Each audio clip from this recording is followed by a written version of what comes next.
Okay friends, one of the first things we need to do to start our job is to safely raise and support the rear of the vehicle so the wheel's off the ground. After that, let's go ahead and remove all 5 of our 19mm lug nuts and then the wheel.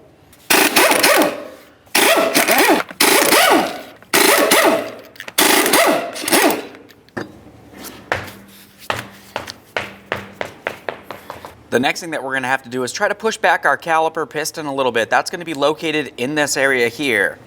That can easily be done with a small pry bar. I'm just going to carefully get in between the caliper and the rotor. I'm going to gently pry. Now once I have that back far enough so I have no pressure on this, we can continue on by removing our 2 caliper slider bolts. We'll use a 10mm for these. Leave that in there a couple threads.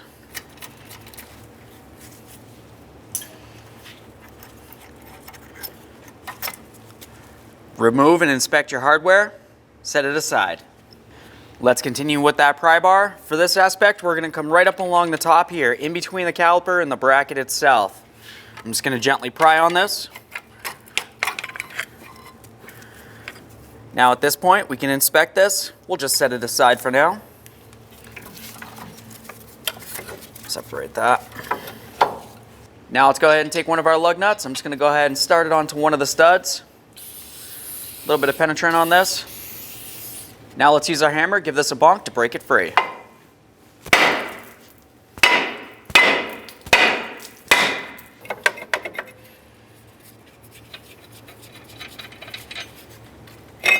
Remove your rotor.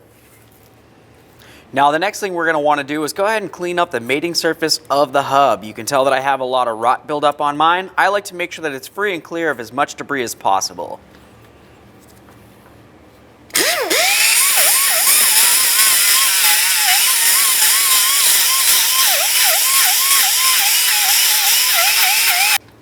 Now at this point, we're going to continue on with putting on our rotor.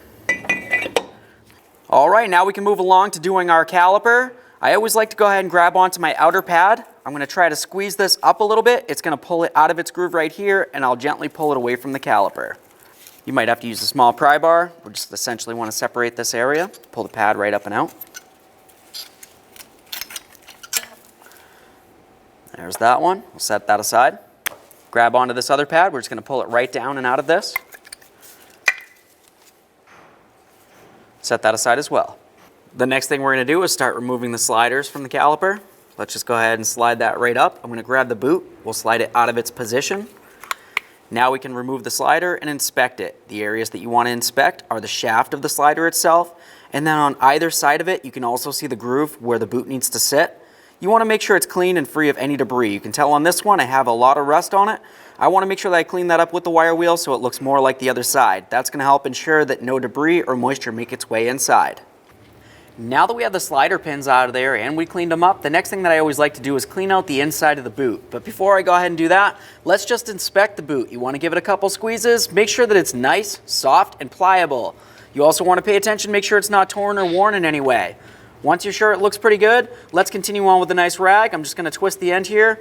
We'll try to slide it right on through this entire thing, and then we'll try to remove any of the debris or old grease that's inside. Go ahead and take that through as much as possible. Now we can just take this, and essentially we're just going to rub the boot all along the rag that's going through the inner portion of it. This is very important to make sure you get out any contaminated grease that might be in there. As you can tell, this didn't really have very much grease at all, which isn't good either, but let's go ahead and do the same to the other one, and then we can move along. Now at this point, let's go ahead and use a little bit of high temperature grease. I'm going to try to come right inside this caliper slider boot here. I just want to make sure I coat as much of the internal portion as this is possible, especially in the center aspect here. When you have the pin inside there, the center is pretty much going to be the area that's touching. Let's just take a little bit more of that grease. I'm going to come right up and along this edge here, and then we can go ahead and start this right through that caliper boot. Just roll it in. Get this in position. We'll slide it right down. You're going to see it come right through this area here. Now we'll just work this back and forth. That's going to help make sure the grease is everywhere it needs to be, and then do the same on the other side. The next thing that we're going to want to do is push in our caliper piston the rest of the way.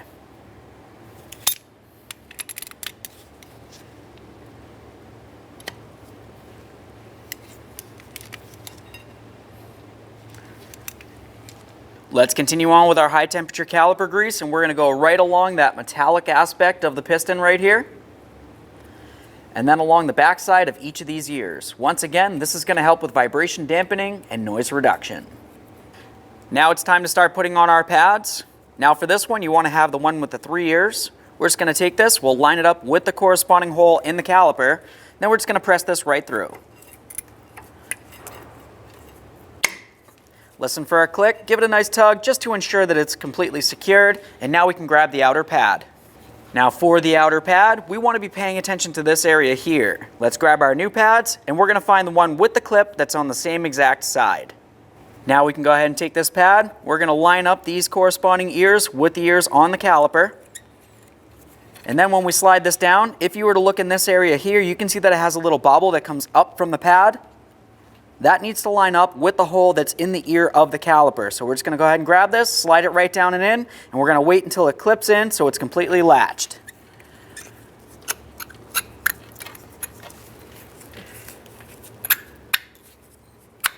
There we are. Give that a nice wiggle, make sure it's secure, and double check this area here. If it looks like there's a large gap in between, more than likely you're not situated properly. Now it's time to grab that caliper. We're going to go ahead and take it and put it right up and over the rotor here. Looking at the pads, you can see that it has those little cutouts. We want to make sure that those cutouts are sitting right over this bracket. That looks good. Now we're just going to go ahead and slide this right up and over. All right. Go ahead and grab onto your 2 caliper slider bolts. We'll start both of these in. At this point, we can bottom both of these out. We'll snug them up and we'll torque them to manufacturer specification. Let's torque these to 24 foot-pounds.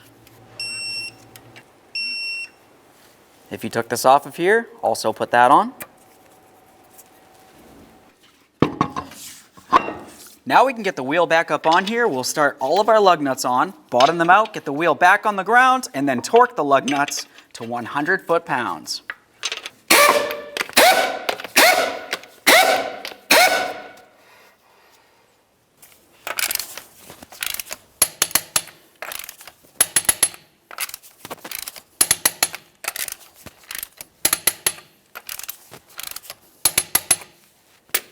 Torqued. All right, so now at this point, you're going to want to hop inside the passenger compartment of the vehicle, pump up the brakes. After they're nice and firm, make your way inside the engine compartment and double check your brake fluid. That's this area right here. Go ahead and open this up, take a peek inside. If it needs to be filled, top it off with .3 brake fluid. Okay, friends, we got our e-brake shoes in there. What's left to do now? Now you want to go ahead and go over to the other side of the vehicle and do the exact same thing. When you do one side e-brake shoes, you need to make sure you do the other side, of course, with that hardware as well. Aside from that, take it for a road test, make sure you don't hear any funny noises. Thanks.